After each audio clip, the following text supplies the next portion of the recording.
नमस्ते दोस्तों, स्वागत है आपका हमारे इस चैनल के अंदर।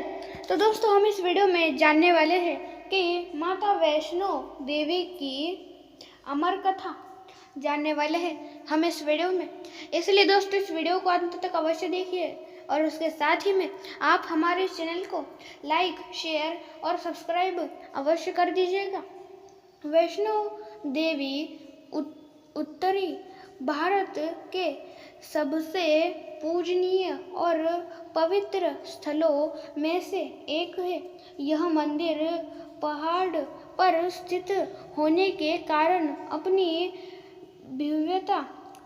भव्यता व सुंदरता के कारण भी प्रसिद्ध है।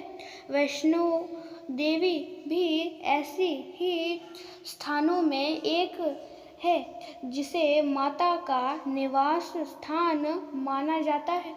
मंदिर 5200 फीट की ऊंचाई और कटार से लगभग 14 किलोमीटर की दूरी पर स्थित है। हर साल लाखों तीर्थ यात्री मंदिर के दर्शन करते हैं। यह भारत तिरुमला वेंकटेश्वर मंदिर के बाद दूसरा सर्वाधिक देखा जाने वाला धार्मिक तीर्थ स्थल है।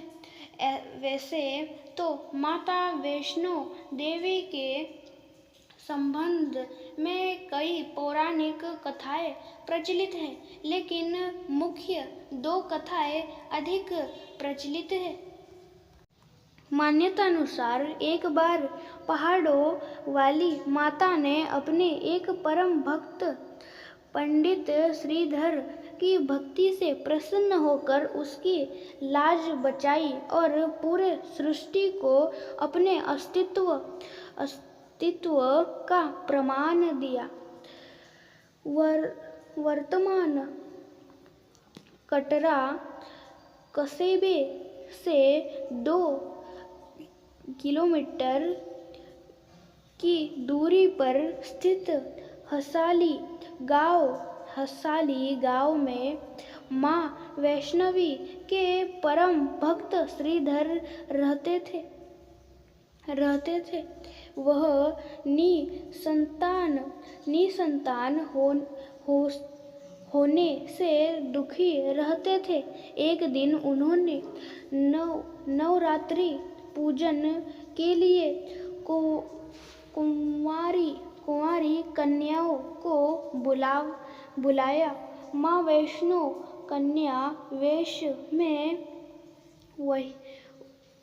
उन्हीं के बीच आ बैठी।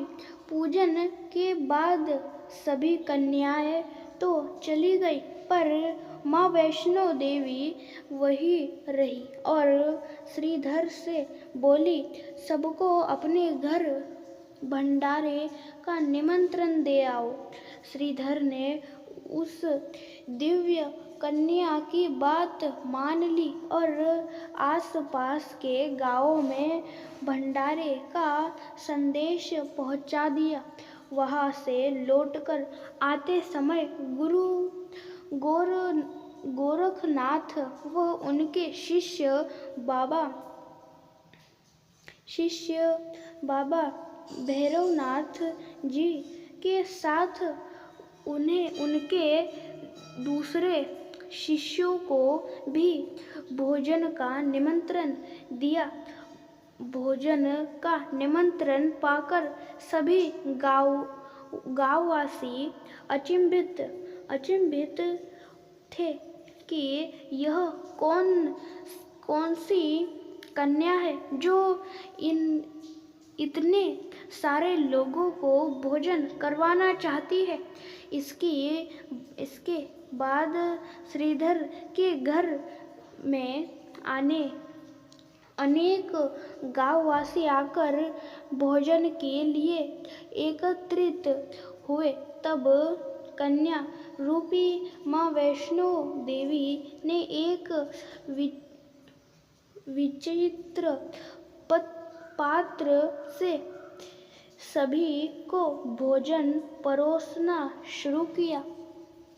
भोजन परोसते हुए जब वह कन्या भैरवनाथ के पास गई तब उसने कहा कि मैं तो खीर पूड़ी की जगह मांस भक्षण और मदिरा पान करूँगा। तब कन्या रूपी माँ ने उसे समझाया कि यह ब्राह्मण के यहाँ का भोजन है, इसमें मांसाहार नहीं किया जाता। किंतु भैरवनाथ ने जानबूझकर अपनी बात पर अड़ा रहा। तब भैरवनाथ ने उस कन्या को पकड़ना चाहा। तब माँ ने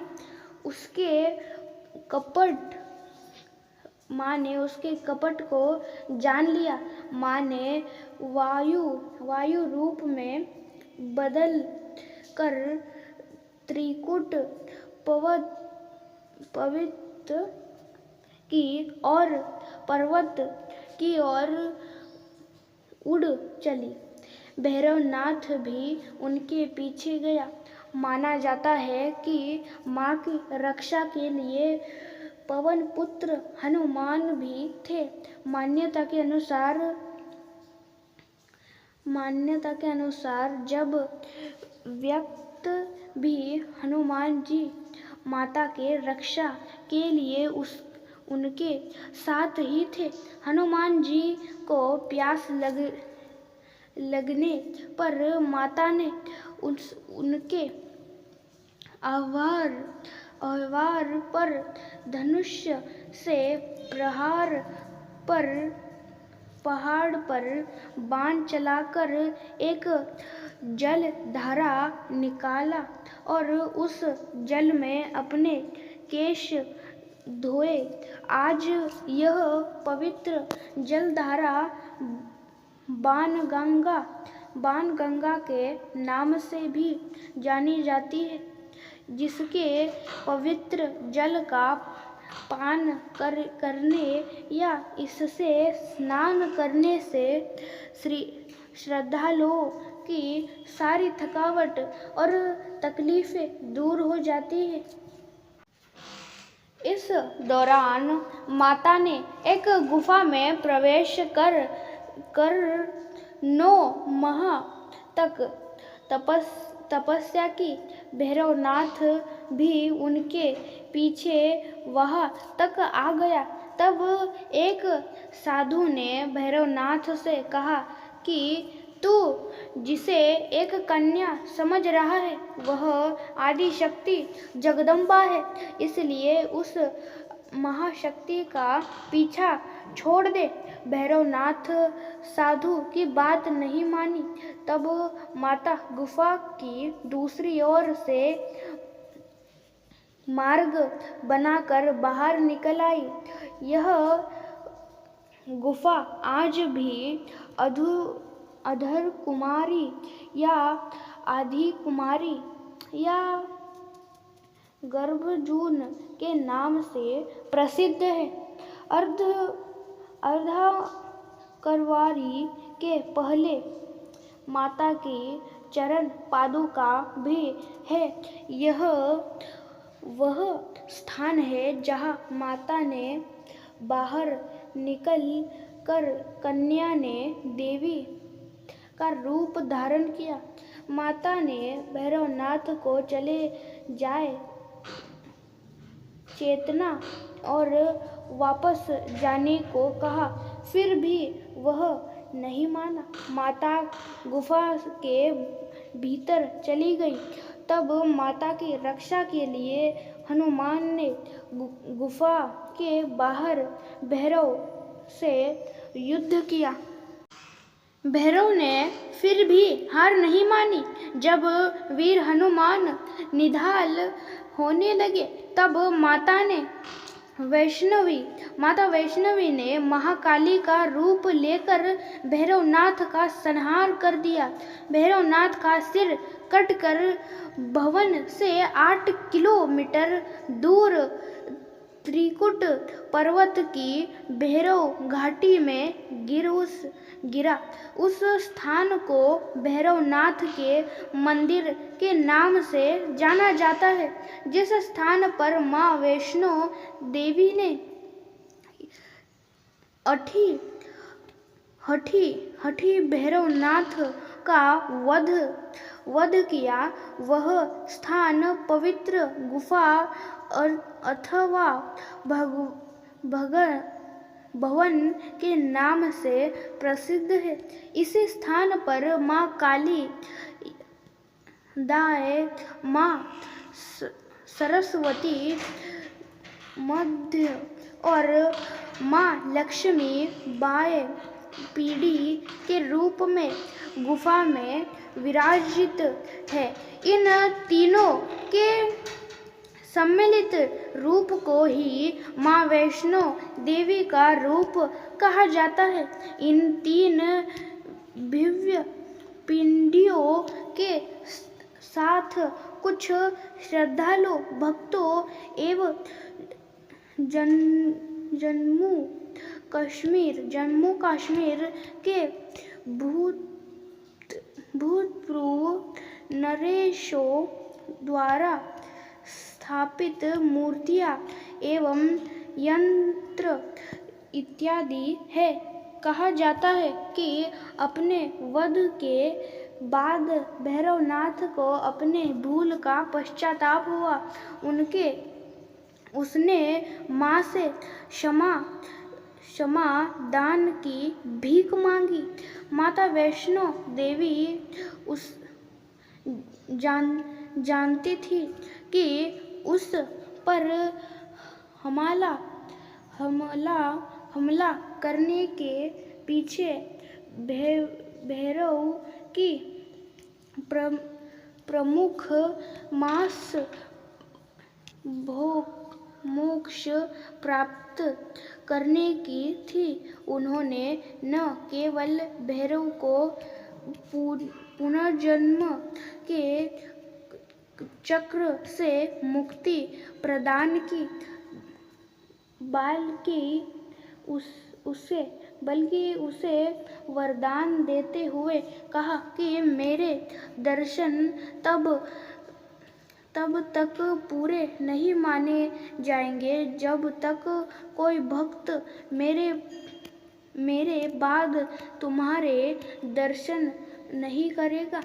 उसी मान्यता के अनुसार जब भी भक्त माता वैष्णो देवी के दर्शन करने के बाद 8 किलोमीटर की खड़ी चढ़ाई चढ़कर भैरवनाथ की दर्शन करने को जाते हैं।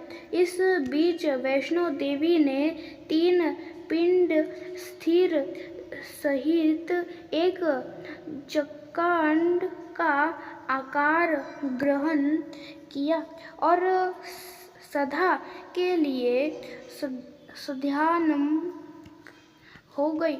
इस बीच पंडित श्रीधर अधिक हो गए। वे त्रिकुटा पर्वत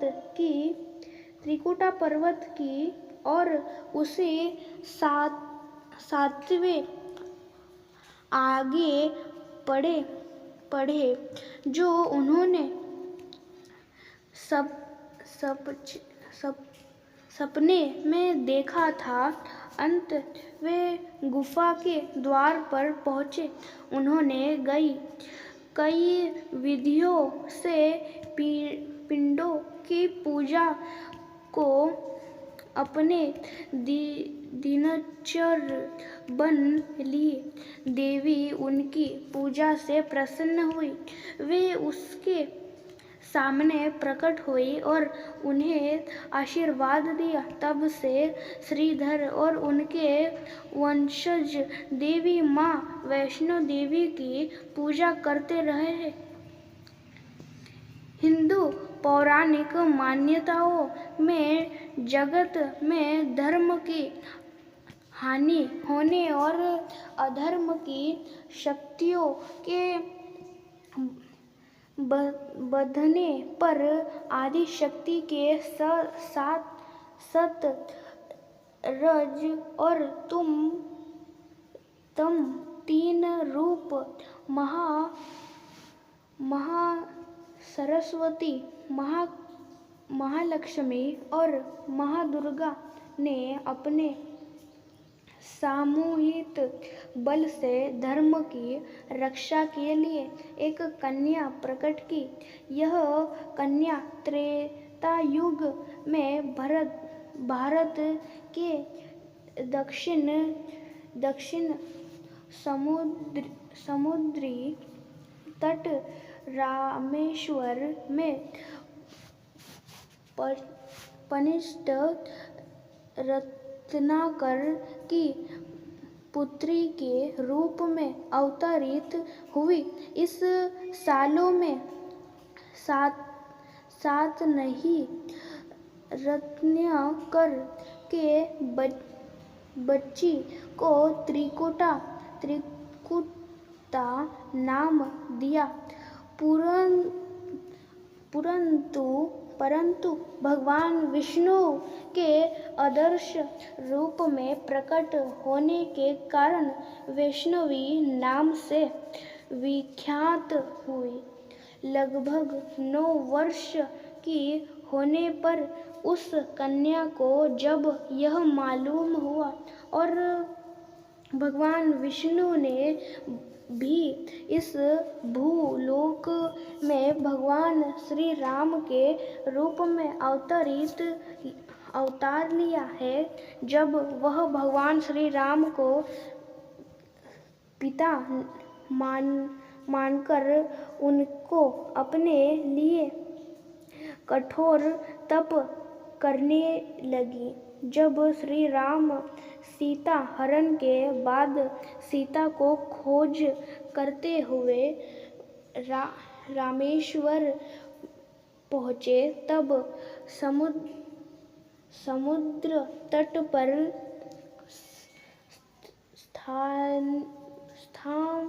समग्र कन्या को देखा। उस कन्या ने भगवान श्री राम से उसे पत्नी के रूप में स्वीकार करने को कहा। भगवान श्री राम ने उस कन्या से कहा कि उन्होंने इस जन्म में सीता से विवाह कर एक पत्नी व्रत का प्रण लिया है, किंतु कलयुग में कल्कि अवतार लूँगा और तुम्हें अपनी पत्नी रूप में स्वीकार करूँगा।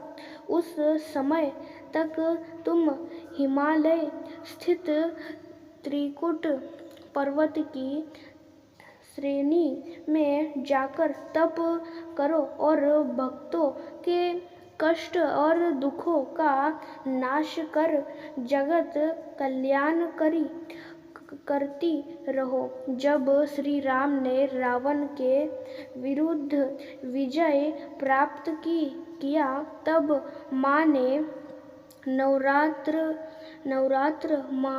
मनाने का निर्णय लिया।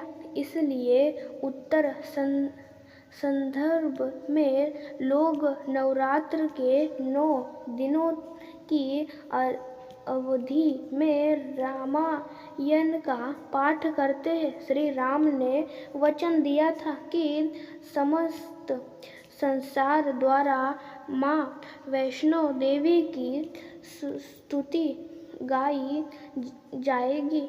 त्रिकुटा वैष्णो देवी के रूप में प्रसिद्ध होगी और सदा के लिए अमर हो जाओगी।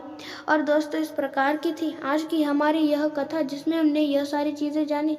फिलहाल दोस्तों, इस वीडियो में इतना। लाइक, शेयर और सब्सक्राइब और बेल आइकॉन को भी अवश्य ऑल पर सेट कर दीजिएगा। अंत तक देखने के लिए धन्यवाद। लाइक, शेयर, सब्सक्राइब अवश्य कर देना, ऐसे ही और पौराणिक कथाएं जानने और सुनने के लिए और देवी देवताओं से जुड़े और रहस्य जानने के लिए। फिलहाल इस वीडियो में इतना ही। मिलते हैं दूसरे वीडियो में। जय श्री राम।